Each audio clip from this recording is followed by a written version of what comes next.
Hello. जय जय जय जय जय भीम। नारी के मुक्तिदाता, संविधान के निर्माता, परम पूजनीय बोधिसत्व बाबा साहब डॉक्टर B.R. अम्बेडकर के चरणों में कोटि कोटि नमन करते हुए आज हम सब लोग यहाँ मिलकर बाबा साहब अम्बेडकर की जयंती मना रहे हैं, जिसका आज आयोजन भाई प्रेमी जी ने किया है, उनकी पूरी टीम ने किया है। और आज इस मंच पर उपस्थित मेरे साथी बड़े भाई रोहित महरोलिया जी, भाई दीपक सिंगला जी, प्रभारी महाराष्ट्र हमारे प्रवेश भारद्वाज जी, हमारे वर्मा जी, सेठी भाई, हमारे रमेश पंडित जी, गुप्ता जी और सभी सम्मानित साथी जो नीचे बैठे हुए हैं, हमारे वकील साहब जो बहुत अच्छा भी आपने उनका संबोधन सुना, सभी सम्मानित साथियों को मेरा जय भीम। साथियों, आज हम सब लोग मिलकर बाबा साहब अम्बेडकर की जयंतियां मना रहे हैं। और बाबा साहब अम्बेडकर एक ऐसा व्यक्तित्व जिनको जानना और उनके बारे में कहना, उनके जीवन के ऊपर प्रकाश डालना ऐसा है जैसे सूरज को दिया दिखाने समान बाबा साहब अम्बेडकर के जीवन पर प्रकाश डालना है। हम बहुत छोटे से लोग हैं, हमने बाबा साहब अम्बेडकर को पूरा नहीं पढ़ पाए और बहुत बड़े बड़े PhD स्कॉलर हुए जो आज तक भी बाबा साहब अम्बेडकर पे बड़ी बड़ी रिसर्च कर रहे हैं, स्कॉलर कर रहे हैं, लेकिन आज तक भी वो बाबा साहब अम्बेडकर के पूरे विचारों को, उनके पूरे जीवन को नहीं समझ पाए। इतना बड़ा व्यक्तित्व, इतना बड़ा जीवन बाबा साहब अम्बेडकर का हम लोगों के बीच में रहा है। और बाबा साहब अम्बेडकर के बारे में कुछ ऐसे तथ्य हैं जो बहुत कम लोगों को पता होते हैं। बाबा साहब अम्बेडकर एक बोल सकते थे, बाबा साहब अम्बेडकर के पास 32 डिग्रियां थी।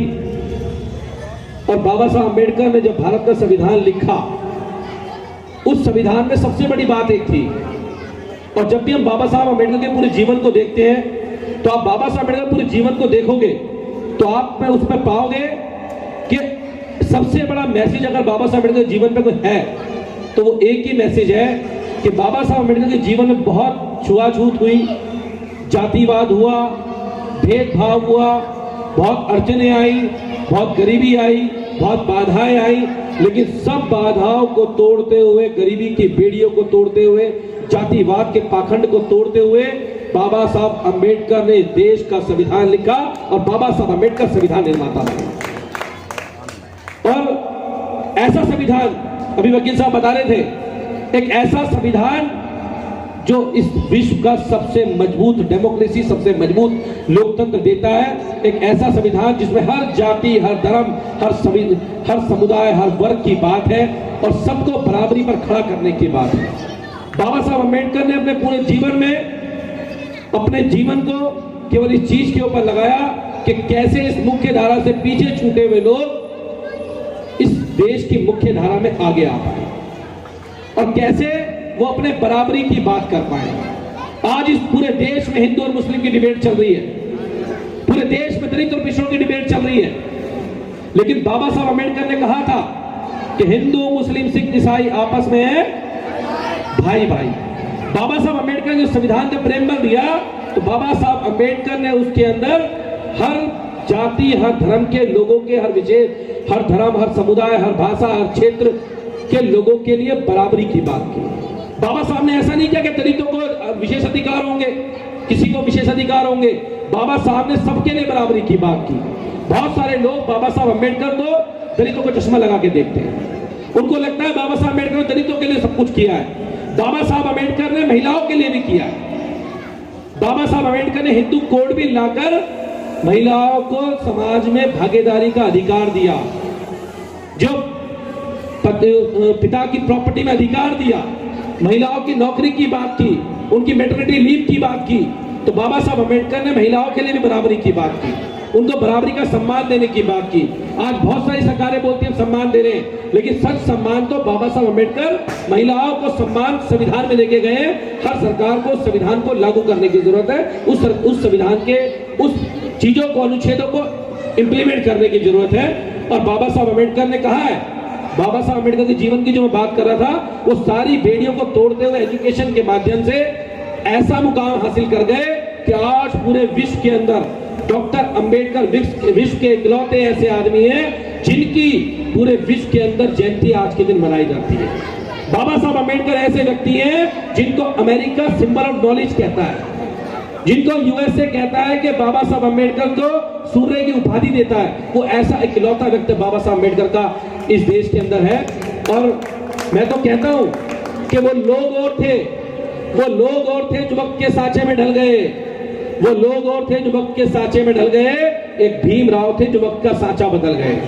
बाबा साहब अंबेडकर ने इस वक्त का साँचा बदला है।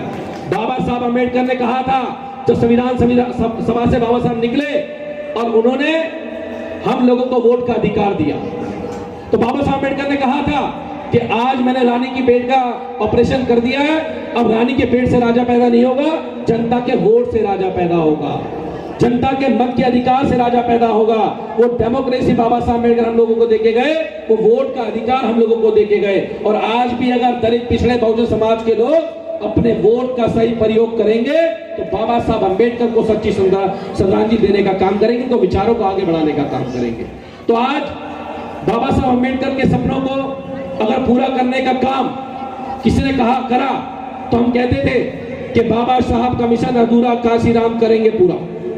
हमें कहते थे कि बाबा साहब अंबेडकर का जो मिशन मूवमेंट है उसको साहब काशीराम आगे लेके चले, और उन्होंने बताया कि कैसे दलितों को, पिछड़ों को, जो लोग पीछे छूट गए इस देश की मुख्य धारा से, वो गरीब चाहे किसी भी जाति धर्म के लोग हैं, उनको किस प्रकार से हम इस देश की मुख्य धारा में ला सकते हैं, ये बताने का काम साहब काशीराम ने किया। उनके विचारधारा को आगे लेके बढ़े साहब काशीराम।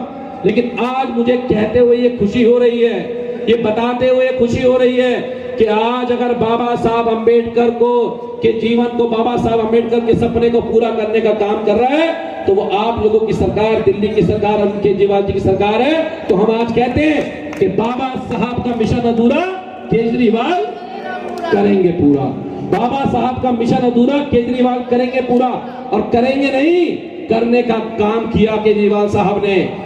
आज दिल्ली के सरकारी स्कूलों की बहुत बात हो रही थी, हम भी दिल्ली के सरकारी स्कूल से पढ़े, हमने भी उन स्कूलों शिक्षा ग्रहण करी है। लेकिन आज हमें सम्मान फील होता है जब सरकारी स्कूलों के एक अखबार में खबर छपती है कि 400 बच्चों ने IIT जेईई का मैन एग्जाम पास कर लिया, 300 बच्चों ने जेईई मेंस की परीक्षा पास कर ली।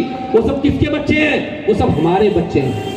जो गरीब लोग दिल्ली के अंदर रहते हो, किसी भी जाति के, किसी भी वर्ग के, किसी भी समुदाय के लोग हो, वो सब हमारे बच्चे हैं, वो उनके बच्चे हैं। और अगर आज उनको अच्छी शिक्षा मिलने का काम हो रहा है, अगर आज एक गरीब का किराए पर रहने वाला कारपेंटर का बच्चा, गरीब का बच्चा, पिछड़े का बच्चा अगर ये सपना देख सकता है कि वो ITI की जगह IIT में एडमिशन ले सकता है, तो ये सपना पूरा करने का काम केजरीवाल सरकार ने किया। दूसरी कोई सरकार ऐसी नहीं जिसने सपना पूरा करने का काम किया। आज जब हमारा बच्चा सोचता है कि मैं IAS बन जाऊंगा, PCS बन जाऊंगा, इंजीनियरिंग कर लूंगा, आज से पहले सोचता था 12वीं पास कर लूंगा, 80% नंबर लेके आऊंगा तो LDC बन जाऊंगा, UDC बन जाऊंगा। क्योंकि LDC UDC बन सकता है, IAS की कोचिंग के लिए उसे पैसे नहीं थे, 2 लाख रुपए फीस लगती थी IAS की कोचिंग करने की। एक अटेम्प्ट में फेल हुआ 2 लाख गए, दूसरे में फेल हुआ 4 लाख गए, तीसरे में फेल हुआ 6 लाख गए, और करियर भी बर्बाद हो गया। आज केजरीवाल सरकार ने जय भीम मुख्यमंत्री योजना के माध्यम से आज हजारों दलितों के, पिछड़ों के बच्चों को, और कोई जाति का फैक्टर नहीं है, दलितों के लिए भी है, जनरल के लिए भी है, सबके लिए बराबरी की बात करते हुए आज उन बच्चों को अगर IAS बनना है, PCS बनना है। आज जब मैं न्यू कोल्डी स्कूल से आ रहा हूं अपने, मैं स्कूल में गया तो मैंने पूछा क्या बनना है बेटा? उसने कहा मुझे IAS बनना है। क्या करते हैं पापा?